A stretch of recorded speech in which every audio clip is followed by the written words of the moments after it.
अस्सलाम वालेकुम। वालेकुम सलाम भाई। सर क्या नाम है? शहरियाज। शरियार, हमारा एक सवाल है कि खाना काबा का सबसे पहले तवाफ किसने किया?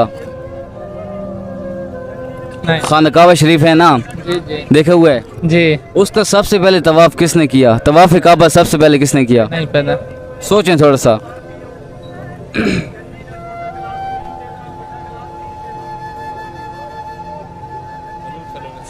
नहीं नहीं, बहुत आसान जवाब है, बहुत आसान जवाब है। नहीं अच्छा मैं आपको ऑप्शन देता हूँ, इंसान, फरिश्ते या जन्नत, इन तीन में से एक सेलेक्ट कर लें। इंसान। कन्फर्म है? हाँ कंफर्म। आप बताएं। इंसान है। इंसान नहीं है।